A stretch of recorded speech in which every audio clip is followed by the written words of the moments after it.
et du commerce Serigne Gueye Diop mu daal di déclarer que ni le Sénégal a besoin de la France pour accompagner le processus de redressement de son économie moom loolu la daal di wax foofee muy Serigne Gueye Diop bu ñu sukkandikoo ba tey sunu naataangoo yi nekk ci L'As quotidien ñu wax ni plus de 1000 entrepreneurs, d'investisseurs, décideurs économiques et hauts représentants institutionnels venus d'Afrique et de France étaient attendus à cet événement majeur organisé par BP France à Dakar. Mu nekk délégation boo xamante ni tamit am na délégation de 15 entreprises françaises yoo xamante ni yu am potentiel lool yoo xamante ni dañoo daal di prendre part de cette rencontre bi nga xamante ni am na foofee nga xamante ni ci Dakar lañu ko daal di organiser woon rawaan gis nga annonce bi nga xamante ni moom Serigne Gueye Diop moom la daal di wax que ni le Sénégal a besoin de la France pour redresser li nga xamante ni moo di son économie dafay daal di dem rek en droite ligne ak li nga doon wax sànq rek muy France bi nga xamante ni bëggul perte li nga xamante ni moom la daal di am fii ci Sénégal. Waaw bon le Sénégal a besoin de tout le monde tant que effectivement Sénégal mi ngi ciy gis boppam c'est-à-dire encore une fois xam nga souverainisme ak indépendance ça veut pas dire tëju ci sa biir kër. C'est-à-dire tu peux être souverain tey jii France kenn mënut a wax du un pays souverain États-Unis kenn mënut a wax du un pays souverain. La Chine la Russie ainsi de suite. C'est-à-dire ce sont des pays qui sont souverains yoo xamante ne dañuy jëlal seen bopp seen i décision di gérer seen bopp lépp. Mais tey boo ñëwee Sénégal mënoo ne c'est un pays souverain li ma bëgg a wax foofu mooy pays yi ma lim nii tam muy ay pays développés yoo xamante ni seen souveraineté umpatul kenn. Ben dañuy tijjeeku di dem ci ñeneen ñi di wuti leneen. À plus forte raison koo xamante ni nag maanaam la nga ji soxla pour sa souveraineté boobu maanaam yoroo lépp. wala boog li nga ci yor lu néew la. Donc tu es obligé nga dem nga collaborer avec les autres parce que aucun pays ne peut vivre en autarcie mooy tëju ci boppam. N'est-ce pas donc loolu mooy waral Sénégal dafay génn mais sauf que booy génn itam dafa am noo war a génnee n'est-ce pas génn boobu da nga ko war a xool effectivement lan moo ci sa intérêt ànd ak kan mooy sa njariñ n'est-ce pas donc ni occidentaux yi defee comme France ni muy defee. France day génn dem xool fan la njariñam nekk mu jëm ko dem lijjanti ji jëm xool naka la koy loolu c'est de bonne guerre donc Sénégal aussi ci foofu la toll maanaam on fait appel à tout le monde l'essentiel c'est que effectivement boo ñëwee nañ ko ànd nawle loolu kese la gars yi bëgg. Donc quoi que ngay wax souveraineté indépendance et cetera lu mu ci mënti doon tu es obligé de collaborer. Avec les autres. N'est-ce pas léegi nag BP France banque d'investissement la donc banque d'investissement nag ku ko wax ne effectivement ay flux de capitaux te actuellement Sénégal soxla na ay flux de capitaux. Li nga xamante ni moom la ñuy bañ rek mooy ay partenariats yu déséquilibré yu mel ni ay APE yi lu mel ni li xewoon ci géej gi ak l'Union européenne lu mel ni la nga xamante ni moo xewoon keroog ba ñuy jël suñu indépendance nga xam ne jël nga sa indépendance waaye lépp lu jëm ci sa wàllu économie daanaka man maa koy contrôler et cetera donc loolu tant que amul ñun on n'a pas de problème que ça soit la France que ça soit effectivement l'Espagne que ça soit l'Afrique du Sud gis nga tey su fekkoon Nigéria dafa ñëw Sénégal di exploiter les Sénégalais. ñu jóg taxaw ne lii dafa war a dakk Mali bu doon exploiter Sénégal ñu taxaw ne lii dafa war a dakk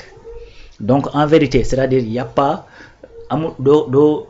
comment dire doo indigné wu parce que France la da ngay indigné wu parce que relation bi nga am ak France la c'est-à-dire tout ce qu'on veut c'est que la relation soit équilibrée li nga xamante ni war nañ koo am ci relation bi ba mu mën ñu permettre que ëllëg ñuy mën a joxe suñu ay décisions ñu mën ko cee am. Donc sànq maa ngi wax souveraineté et cetera pourquoi je dis que nous ne sommes pas un pays souverain bien que ñu am indépendance de même l'indépendance là mën nañ ko loolu parce que ñu ngi wax affaire de néocolonialisme parce que en réalité dafa bokk ci les marques yi wane un pays est souverain mooy que ne effectivement nga am sa territoire mu am limite nga am état buy dox nga am effectivement armée boo xamante ni mën na laa aar mais da cee bokk effectivement ci sa économie nga am monnaie boo xamante yaa ko moomal sa bopp te ñun loolu amuñu ko. Donc yeneen yi même bu fekkee ni am nañ ci ay avancées c'est-à-dire sur le plan monétaire on n'a pas d'indépendance loolu moo tax tey mënuñu jël n'importe quelle décision ci CFA bi. Bien sûr. Voilà état du Sénégal kese mënta xëy jël décision par rapport ak CFA bi def daal di koy doxal c'est pas possible. Donc su boobaa maanaam même yeneen souveraineté yi nga am mën nañ ko porter préjudice parce que souveraineté yi ci nekk si yëpp nag. Comme on dit l'argent est le nerf de la guerre. Tey bu fekkee ne amoon nga 1 million de soldats boo amoon bu doon Sénégal sur les 18 millions 1 million yëpp ay soldats lañ am char de balaa ngay am fetal yu ñu yor da ngay yor xaalis balaa ñoo sol tenue da nga yor xaalis lu dëgg xamoo ne même li ñuy wax naan kii bi service militaire obligatoire est-ce que xamoo ne toujours dans la législation sénégalaise service militaire c'est obligatoire. Service militaire c'est-à-dire à l'âge de la majorité service militaire c'est obligatoire mais xam nga lu tax mënuñu ko def parce qu'on n'a pas assez d'argent on est un pays qui n'est pas développé c'est-à-dire tey boo jëloon Sénégalais yëpp leen armée loo leen di yore voilà effectivement moo tax ma ni comme l'argent est le nerf de la guerre c'est-à-dire tant que effectivement moom moo sa xaalisu bopp c'est-à-dire toutes tes autres souverainetés sont hypothéquées. Parce que tey il suffit que ñu indi jafe-jafe ci CFA bi maanaam la preuve en 1994 bi ñu defee dévaluation du franc CFA c'est-à-dire c'est les économies du franc CFA ñoo am ay jafe-jafe ñëpp am ay problèmes donc avant loolu ay réajustement structurel yu dul jeex ba ñu ñëw ba 94 ñu dévaluer le franc CFA. ñëpp maanaam effort yi ñu jotoon def sax bay commencer avancer tuuti sax ñu régresser loo ñu delloo ñu waat gannaaw voilà effectivement li tax may wax ne ñun suñu pays yi amuñu souveraineté léegi nag loolu boo ci bëggee dox c'est-à-dire il faut nga am les moyens de ta politique mooy da ngay dem wax ak kii wax ak kële ñu ñëw fexe ba économie dox ba nga xamante ni avec ou sans le gars qui a ta monnaie boo xëyoon suba nekkoo sa waay na fi yam bu fi yamee yow kese nga jël sa bopp en charge di nga mën a dem. pour éviter effectivement li nga xamante ni moo xew ci yenn pays yi comme li daloon Ghana te après sax génnaat na ci comme li daloon Nigéria à un certain moment te après génnaat na ci comme li dal par exemple lu mel ni Guinée avec franc kii bi nu ma koy tuddee ci le franc guinéen nga xamante ni c'est tout un tas de problèmes lañ ci am lu mel ni Ougouye bi nga xamante ni pour nga def ko en euro il faut nga def ko d'abord mënoo ko def devise il faut nga jaar par beneen monnaie par exemple def ko CFA soo ko mën a def euro wala dollar ak yu demee noonu mais par contre Chine loolu dalu leen d'ailleurs même je pense le yuan chinois sax léegi devise la déjà donc Japon loolu dalu leen fu mu toll nii bu leen neexee jël seen xaalis def ko dollar wala jël ko def ko euro. Chine pareil. parce que dañoo liggéey seen économie nag ba am doole. ba nga xamante ni on peut pas faire sans ñoom ñu daal di doxal effectivement seen propre politique monétaire. donc en tout cas pour revenir à la question de base mooy BP banque d'investissement la boo xamante ni en France la ne France nag va tout faire pour garder ses privilèges en Afrique parce que sans ses privilèges en Afrique sache que la France ne va rien peser ci àddina bii ñu nekk. n'est-ce pas donc beneen affaire mooy sànq maa ngi lay wax ne c'est en droite ligne ak décision bi génn. donc décision bi dafa génn le même jour ñu ne nu mu koy tuddee. BP France ñëw na Sénégal pour jéem a xool naka la ñuy def pour indi fi ay investisseurs. donc la fay confirmer tout simplement ce que je viens de dire que ni les occidentaux dañuy yolomal pour permettre effectivement aux investisseurs yi nekk fële en Occident ñu mën a dellu si waat Afrique ngir mën fee installé waat mën a xool naka la ñuy continuer di mën a dund privilège bi nga xamante ni moom la occidentaux yi di dund. j'aime à le rappeler Occident confort bi ñu nekk di dund du ñu nangu dara di leen ko yàqal danañ tàmbali ci ay waxtaan danañ waxtaan bu ñu mënta waxtaan danañ jéem a fexe di jël tuuti bañ a ñàkk lépp bu ñu demee nag ba amuñu pexe c'est-à-dire la force la ñuy utiliser parce qu'ils ont toujours fonctionné comme ça. histoire war nañu ko. donc muy américains yi muy européens yi. Acha Bintala yow noo gisee cette ouverture bi nga xamante ni le Sénégal bëgg na koo am ci ay investisseurs yoo xamante ni nekk nañ ci àdduna bi rawatina France. apprécier bu baax a baax discours bi nga xamante ni moom Serigne Gueye Diop nekk jëwriñ gi yor wàllum commerce ak industrie moom la daal di tenir nege ni démb. parce que Sénégal nag nguur gu bees dafa ñëw ñu daal di jëm vers l'industrialisation. industrialisation li ci njëkk soxna Ruba mooy dootuñu génneeti li nga xamante ne moom moo di suñu matière première di ko yóbbu fa nga xamante ne moom moo di ca France dañuy toog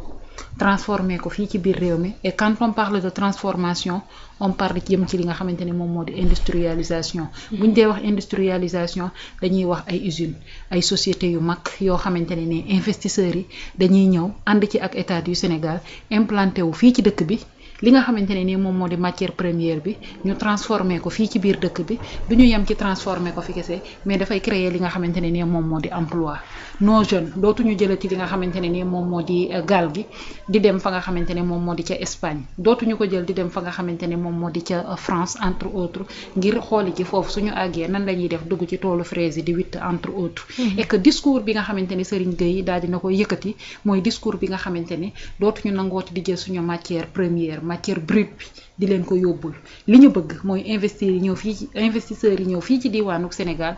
ànd ak ñun ci li nga xamante ne moom moo di liggéey bi parce que Sénégal dafa am potentiel potentiel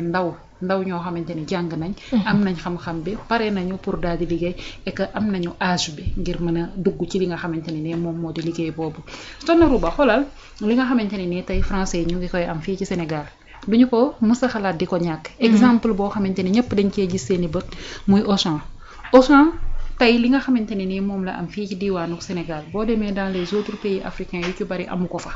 li mu am fii Sénégal du nangu loolu mu koy ñàkk tey dañu ñëw implanté wu fi naam ñu ngi koy daal di jooy parce que concurrence bi nag dafa nekkoon concurrence boo xamante ni c'était déloyal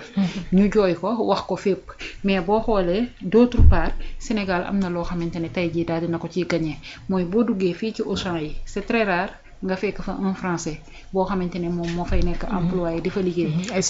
des sénégalais ñoom ñoo fa nekk di fa daan seenug doole di ci am néew na bari na waaye am nañ ci loo xamante ni jàpp nañ ko ba mën a subvenir à leurs besoins nekkul ni 100% lañ ciy faj seeni soxla mais xëy na dina leen fajal benn buntu di ñaan mu gën a yokku yeneeni doomu Sénégal ñëw investir yu ni mel sénégalais yi tamit di ci daal di gis seen bopp su boobaa li nga xamante ne tey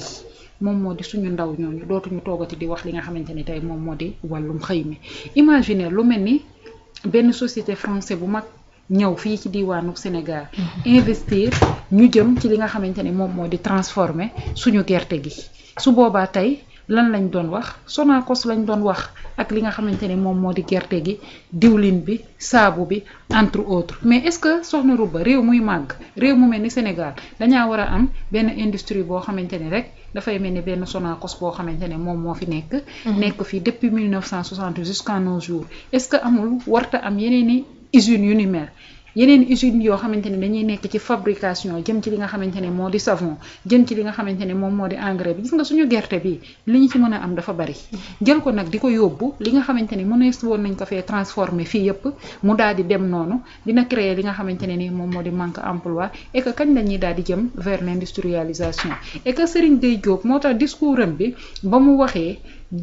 invité li nga xamante ne moom moo di investisseurs yi à ce que ñu ñëw Sénégal ma d'accord ci waaye wax li nga xamante ne moom moo di franc parler bi nga xamante ne am na ko parce que entre l'ambassadeur de la France xawma naka Fès daal dinay teewee li nga xamante ne nii moom moo di ndaje mi et que discours bii nga xamante ne nii Serigne Gueye daal dina ko yëkkati ba Serigne Gueye daanelee dafa daal di appuyer les dires de li nga xamante ne nii moom moo di Serigne Gueye Diop rafetlu li nga xamante ne nii moom moo di ay kàddoom waaye ñëw ci li nga xamante ne nii moom moo di benn partenariat boo xamante ni une fois que français yi ñëw ak li nga xamante ni tey jii nii moom moo di seenug doole implanté wu fii ci diwaanug Sénégal dinañ am li nga xamante ne nii moom moo daal di nekk kaaraange gi dinañ am li nga xamante ne nii moom moo daal di nekk loo xamante ni ñoom dinañ ci gagner en retour mais ay doomu Sénégal état du Sénégal dina ci daal di gagner en retour moo tax doon na loo xamante ne lu ñuy apprécier la et que domaine de compétence tamit dafa baax parce que l'homme qu'il faut à la place qu'il faut Serigne Gueye dafa taxaw wax li mu taxaw wax doon loo xamante ne xel daf kaa daal di nangu du produit bi dootuñu leen ko jox da ngeen di ñëw fii ñu àndandoo daal di liggéey loolu moom mooy partenariat gagnant gagnant ngay gis sa bopp may gis sama bopp doomu réew mi tamit di ci daal di gis boppam Soxna Rouba mu nekk loo xam te ni lu am solo la loo xam ne Sénégal dina daal ci gagné bu baax a baax nag comme ni nga ko waxee état mënul à chaque fois di créer emploi mais à travers des investisseurs yoo xam te ni ñoom ñoo daal di dugg fi xam te ni moo ci réew mi créer ay entreprise daal di koy teg ñooñee dinañ mën a jël recruter ndaw ñi ba ñu daal di mënti liggéey yi ci yooyu entreprise nga xamante ni da ciy daal di nekk en dehors li nga xamante ne Sénégal mën na ko ci gagné surtout